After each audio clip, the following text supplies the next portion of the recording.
Let's go through this fish tank journey together. This fish tank you see here took months to finish, and it all started because I found a very cool rock. Of course, it was not an easy rock to get. I had to dig and lift and watch out for all kinds of bugs, but as you can see, I had the right tools for the job. This car wash session really brought out the rock's natural color and made it look about 3,000 years younger. Now there was no way I could boil this 90-pound rock, so I had to bring the hot water to it. Welcome to my patio. And as I add my substrate here, you might be wondering why I placed a cutting board down, and that's because I want to minimize the chances of this glass cracking once I bring the rock in and fill the tank with water. I don't know if I made this part look easy, but I can't tell you how many times I backed out of this lift right here. This was half the battle already. Now I didn't want to bring boring plants into the tank, so I bought all the colors and shapes that I could find. So I'm just gonna plant these for the next minute and we'll see which ones survive, because the lighting for this tank is very tricky.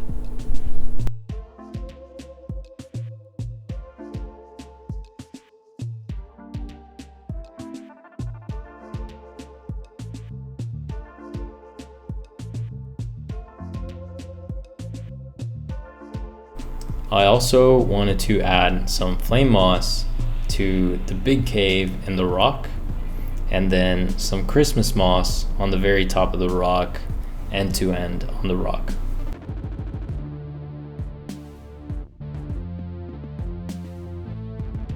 Alright, so after finishing up with the moss, I filled up the tank and started adding some of the stem plants that will really cover up a lot of the space in this tank. And then I just took some time to see how everything was holding down to either the substrate or the rock. After 1 month, I gathered a shrimp army and released them into the tank so they could work on the algae that was starting to show up. Now the cool thing about shrimp is that they immediately get to work. Doesn't matter that it's a brand new place, they'll just start working day and night. Now at this point, I was really happy with the progress of the tank. I thought it looked incredible, but I made a really big mistake by adding some of this Physidens moss. And I really like the way it looks, but the issue was that it introduced a plague of snails that blew up so quickly in just a very short amount of time. So I had to deal with that for months to come. And one of my favorite moments was adding the first school of fish in this tank. And I went with neon tetras because of their size and the way they school together. I thought would really work together with some of the little caves and a lot of pathways that the rock has, as well as the variety of colors going on in the tank. So I added about 12 of these, and I think they loved it and immediately took off, swam everywhere, and they stayed together pretty well, which I think looks awesome in the tank.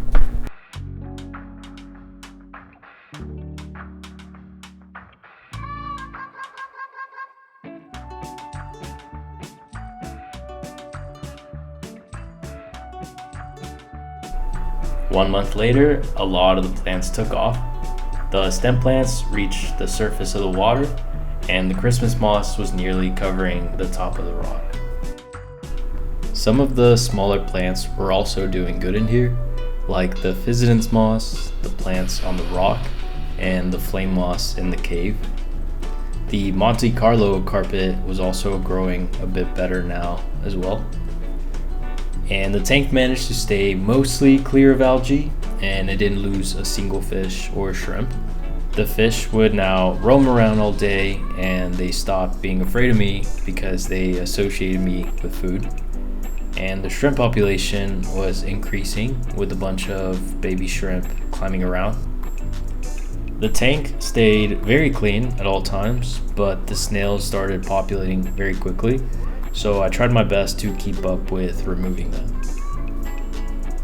I thought that removing as many of them as I could every day would take care of the problem, but I was wrong. My angelfish did enjoy them though. I went ahead and trimmed all the plants and then replanted all of them. So trimming and replanting is a good way to make your plants look bushier. But for this spot right here where the plants didn't really work out, I went ahead and added a new type of plant, which really covered up a lot of that space. And that was it for the trimming. And again, I think the tank was looking good, but I wanted to give the rock a quick brush to get rid of that layer of algae that settles on top of the rock. And then I went in and just changed the water as part of the normal maintenance of the tank. So month 3 presented some challenges, and I think because of how the shrimp population boomed, they just completely skyrocketed. You can see them climbing everywhere, all over the rock, the plants. I think some of this imbalance or overpopulation changed the water levels in a way that brought some difficult algae spikes. So I'm having to do some research now to figure out a good way to take care of some of this. And of course, just like the shrimp, the snail population is also growing completely out of control. And when I turn off the filter and there's no flow, the snails all float to the top. So I found this to be an easy way to just go in with a spoon or a net and collect as many of them as possible to try and get that population back under control. So this will be the first of many attempts later on in the video. Alright, so the plan is to see if there's a fish that could take care of this problem for me, kind of like a predator fish. So I bought 4 of these Corydoras to see if they would at least take care of some of the baby snails that grow, and one of these mystery snails to take care of the algae while the snail population is being cut down. So I released the Corydora fish and gave them some time to see if they'll pick up to eating some of the small snails. So aside from those issues, the tank was looking great and the plants were growing really well still. And to take care of some of the algae, I decided that the easiest way would just be to remove it manually and either pluck it out or trim some of the moss pieces that had the most. So again, this was not a difficult removal, but I was surprised how much it came back. At this point, it was really unclear if the Cory fish were doing anything about the snail population. Spoiler, they were not, but they were still an awesome addition to the tank, and they were just awesome to see swimming around at the very bottom of the tank, near all the roots and plants, and around all the little caves, kind of like this shot right here where they're just kind of like swimming through. It almost looks like bamboo shoots, and still schooling together. So really happy that I ended up adding these fish, even though they're not helping out with the snails.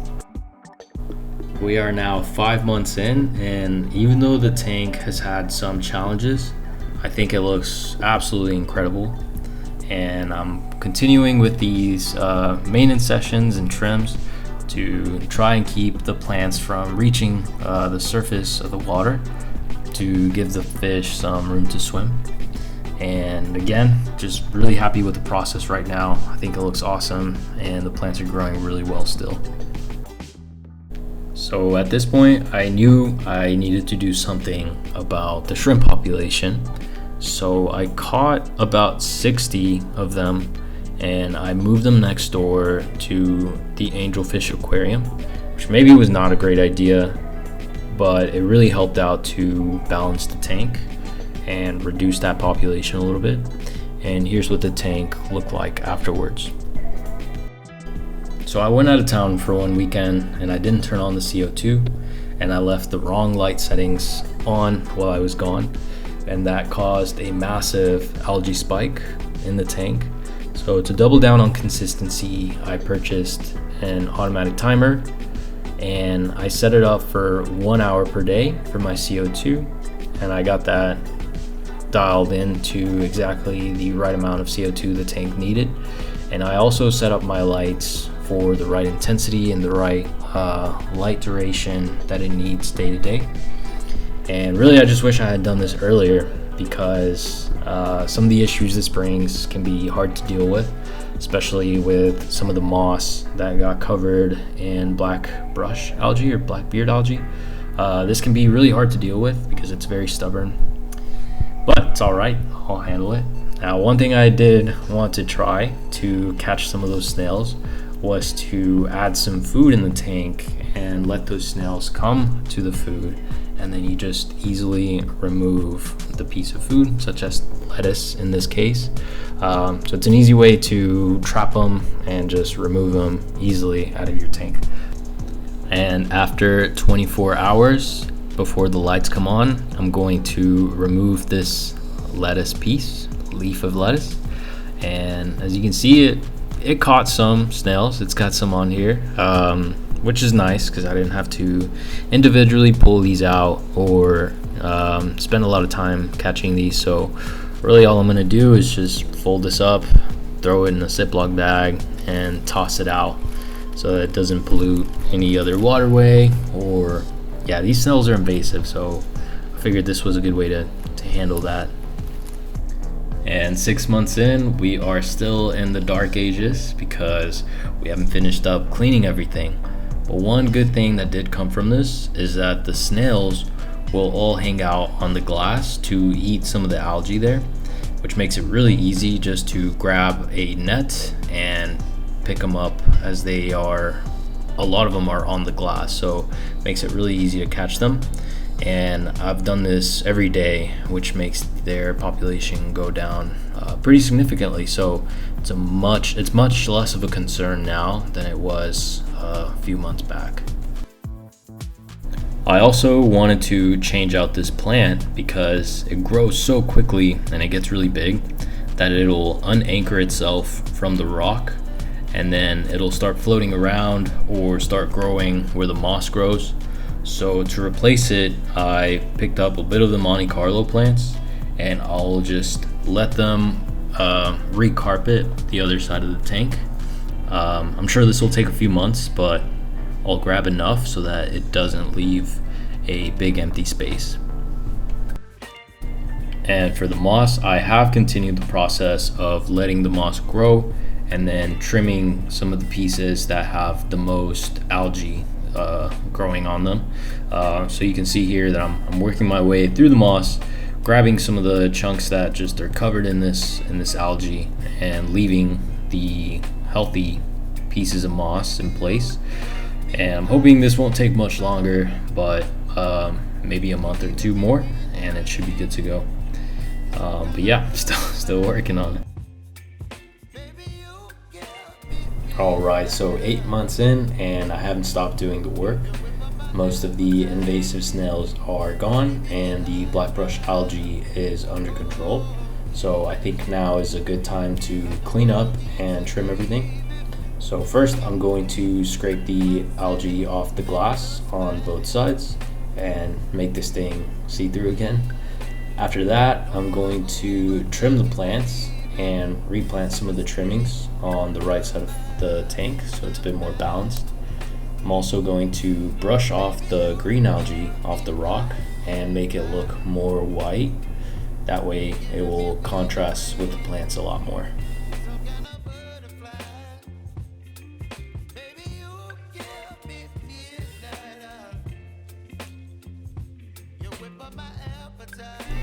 Alright, we had some rough patches along the way, but we're back. There was definitely a lot of lessons learned along this process, and hopefully a lot of that can be prevented from happening again in the future. But I'm really happy with the way the tank looks. All the carpeting plants will fill in, and the few red plants that I have in there will keep growing, and I'll spread them around. And the shrimp and fish have all been doing great. I think when I started the video 8 months ago, I was hoping for a grand ending, but instead I got a grand lesson that to have nice things, you have to work hard to keep them really nice. So really happy to finally finish this video, and thank you for watching.